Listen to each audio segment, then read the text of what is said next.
Bon, bilisan mo. Hindi ka pwede malit sa kasal, bro. Relax lang, bro. Tayo mga gwapo, worth the wait. Di ba, miss? Ano, tol? Ready ka na? Sigurado kang kaya mo to, ah? Oo naman. Let's do this. Let's go, Juan.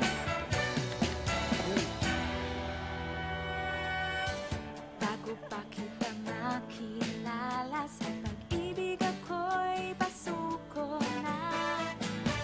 Ang iba kundi pagnanasa, ngunit ika'y nandito na.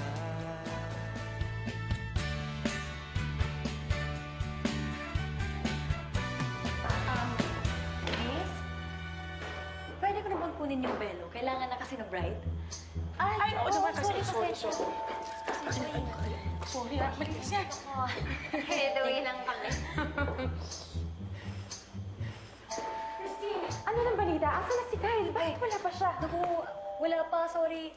Pero hindi pwede makita ng bride ang groom. Halika na, bumalik na tayo sa loob. Sige, relax ka. Ay, happy naman kasi. Ang dapat sa'yo, umahanap ka na ng groom para hindi ka na nangihiram ng belo. Kaya ka laging nasasabihan ng always the bridesmaid, never the bride. Eh, kasi nga, hindi ko pa nakikita ang the one ko. Araw-araw na ako nagdadasal at naghihingi ng mga sign kay Lord. Kaya lang, wala pa rin. Oh, yun din yung sinabi mo sa kasal nung unang kinasal sa batch nyo. Hanggang ngayon sinasabi mo pa rin yan. Eh, kasal na silang lahat, ikaw na lang ang single, happy. Grabe ko na mga ate.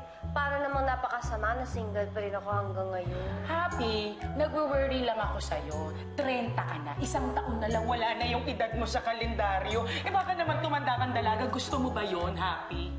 Sa totoo lang, gusto na rin ni Happy na maikasal. Kaya lang, lahat ng naging boyfriend niya, epic fail. Wala kasi siyang nakitang signs na sila na ang the one. Okay ka naman. Na-enjoy ko naman yung mga intellectual conversations natin. Kaya lang, sorry, may hinahanap pa kasi ako eh. You're not the one.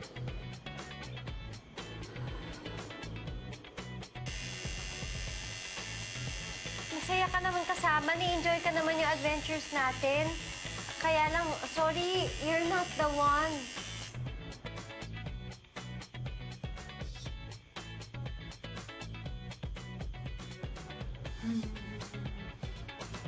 Naku, sorry. Huwag kang mag-alala. Natatakpan naman yan eh. Takpan mo na lang ng bulaklak, di ba? Mabait ka naman. Kaya lang, hindi ko nakikita yung mga signs. Sensya ka na. Sorry, but you're not the one.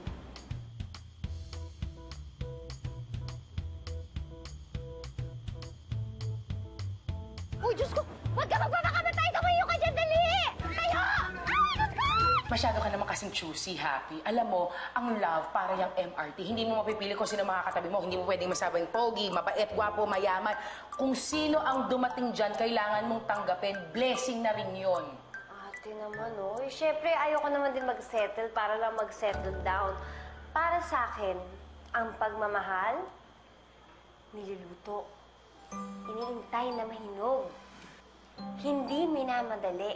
Tapos, yun nga, may mga signs. Basta ako, ready na ako. Ready na ako, waiting na lang ako, iniintay ko na lang mga signs. Ano pa kasing hinihintay mong mga signs? Mga signs, yung pag nakita mo siya, parang siyang hulog ng langit, di ba? May mga kumakantang mga anghel, mga ganyan. O kaya parang knight in shining armor. Dadating na lang siya, pak! Pag kailangan mo siya. Sa hindi niya natatanda kang ang dalaga, napaka-imposible naman ang mga hinihingi mo, Happy eh. Eh kaya nga, hindi yun nga ang point. Kailangan hindi simple para hindi pwede kung sino lang ang ituro. Kailangan unique para alam na talaga na siya na ang the one.